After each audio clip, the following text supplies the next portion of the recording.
आप लोगों का रिजल्ट कल एनटीए यूजीसी नेट का आ चुका है।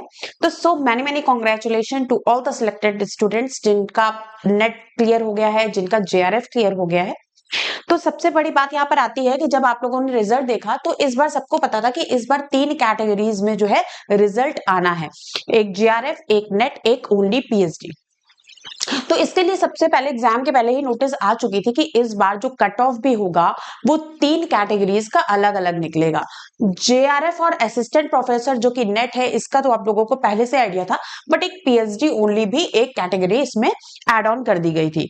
तो ये थी क्या एक्चुअली, इसमें जब इसकी नोटिस आई थी तो नोटिस में बोला गया था to help the students with, क्या लिखा गया था, to help the students with one national entrance test for admission to PhD as a part of the implementation of national education policy 2020 the commission in the 578 meeting held on 13 March 2024। तो 13 March 2024 13 मार्च को एक meeting हुई थी जिसमें यह decide किया गया था जो आरईटी एग्जाम्स लेती थी अलग अलग यूनिवर्सिटी रिसर्च एंट्रेंस टेस्ट, वो ना लेके अब जो है आपका जो ये यूजीसी नेट का जो एग्जाम होता है तो उसी के स्कोर कार्ड के थ्रू आप यूनिवर्सिटी में पीएचडी के लिए अप्लाई कर सकते हैं।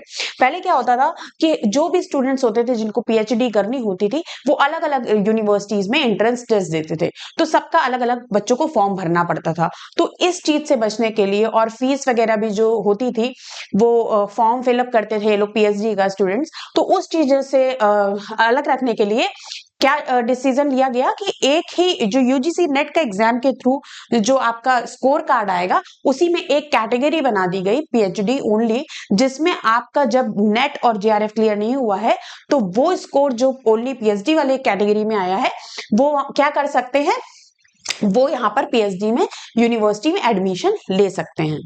ठीक है, लेकिन एंट्रेंस टेस्ट मतलब इसमें एंट्रेंस टेस्ट तो नहीं होता है बट डायरेक्ट नहीं होता है, इसके लिए एक इंटरव्यू होता है आपका जिस भी यूनिवर्सिटी में आप देने जाएंगे वहां पर उस यूनिवर्सिटी में डिपेंड करता है कि वहां आपका इंटरव्यू कैसा हुआ है, क्योंकि जो 100 मार्क्स में 70 मार्क्स जो होते हैं वो आपके स्कोर कार्ड के होते हैं और 30 मार्क्स जो होते हैं वो आपके होते हैं कि आपका वहां पर इंटरव्यू उस यूनिवर्सिटी में कैसा हुआ है। तो depend upon your interview and the score in the UGC net जो आपने ओनली पीएचडी में आप लोगों ने गेन किया है उस पर डिपेंड करता है कि आपको उस यूनिवर्सिटी में पीएचडी के लिए आपको एडमिशन मिल रहा है या नहीं मिल रहा है। अब अगर इसकी बात करें तो यहां पर आपका क्या आया था, यहां पर तो था कैटेगरी 1, आपने देखा था कि कैटेगरी 1, कैटेगरी 2 और कैटेगरी 3। ठीक है, तो यहाँ पर 3 तरीके की कैटेगरी इन लोगों ने डिवीजन की थी, जिसमें से पहली कैटेगरी क्या थी कि award for the JRF and appointment as assistant professor. तो पहली अगर आप जेआरएफ का स्कोर कर लेते हो, जेआरएफ क्वालिफाई कर लेते हो, तो क्या था इसमें कि आप जेआरएफ भी कर सकते हो, जूनियर रिसर्च फेलोशिप। इसका मतलब आप पीएचडी करोगे जिसमें आपको स्टाइपेंड मिलेगा। ठीक है, और दूसरा आप असिस्टेंट प्रोफेसर के लिए भी अप्लाई कर सकते हो किसी भी यूनिवर्सिटी में जहां भी वैकेंसी होती है, साथ में पीएचडी में एडमिशन भी ले सकते हो। तो इसके लिए तीनों ऑप्शंस आपके लिए क्या थे, ओपन थे। सेकेंड कैटेगरी थी category 2, appointment as assistant professor and admission to PhD. यहां पर क्या था, आप पीएचडी कर सकते हो, ठीक है, लेकिन आपको कोई भी स्टाइपेंड नहीं मिलेगा। ठीक है, और आप पीएचडी भी कर सकते हो और असिस्टेंट प्रोफेसर के लिए भी अप्लाई कर सकते हो। ये नेट वालों के लिए था कैटेगरी 2 जिन्होंने नेट क्वालिफाई किया था। कैटेगरी 3 थी एडमिशन टू पीएचडी ओनली, इनके लिए क्या था, ना ही स्टाइपेंड मिलेगा ना ही असिस्टेंट प्रोफेसर के लिए अप्लाई कर सकते हैं। सिर्फ क्या था, यहाँ पर आप पीएचडी के लिए अप्लाई कर सकते हैं यूनिवर्सिटीज में। इसके लिए आपको अलग से कोई एंट्रेंस टेस्ट नहीं देना होगा, जो आपका इसमें स्कोर आया है उसी के थ्रू आप यूनिवर्सिटी में ले जाएंगे और वहां पर आपका एक क्या होगा, इंटरव्यू होगा। अब बात रही वैलिडिटी की, तो वैलिडिटी की बात करें तो जेआरएफ की जो वैलिडिटी होती है वो होती है 3 साल। ठीक है, मतलब 3 साल की वैलिडिटी होती है। 3 इयर्स के अंदर अंदर आपको क्या करना होता है, आपको अपनी पीएचडी में एनरोल करना होता है। इसमें आपको स्टाइपेंड यूनिवर्सिटीज के थ्रू मिलता है।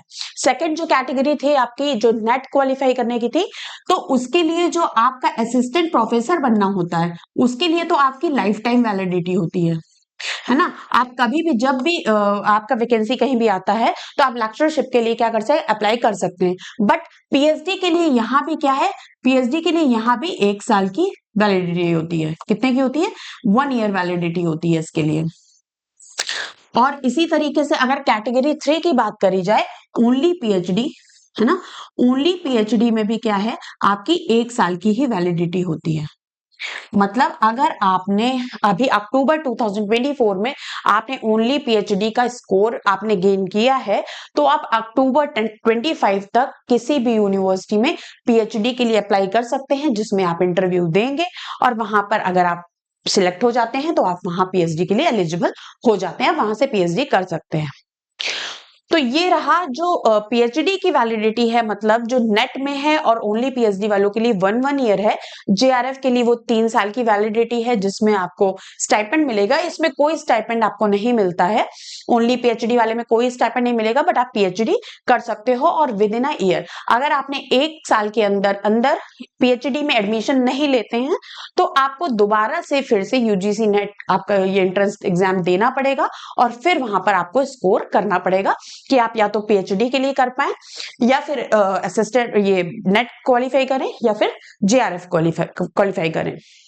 जो सबसे सेफेस्ट जो होता है वो जेआरएफ होता है, ऑब्वियसली, क्योंकि आप जेआरएफ के लिए जाते हैं तो आप असिस्टेंट प्रोफेसर के लिए भी अप्लाई कर सकते हैं और आप क्या कर सकते हैं, पीएचडी भी कर सकते हैं, जिसमें आपको पूरा स्टाइपेंड मिलेगा, पूरा आप खर्चा आपको मिलेगा गवर्नमेंट की तरफ से।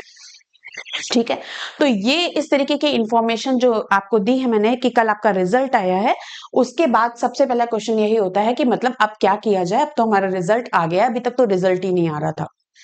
ठीक है, तो ये बात रही जेआरएफ नेट और आपकी ओनली फॉर पीएचडी। तो इसी तरीके की इंफॉर्मेशन के लिए हमारे चैनल सिग्मा एकेडमी से जुड़े रहें और उसको सब्सक्राइब करें। Thank you everyone.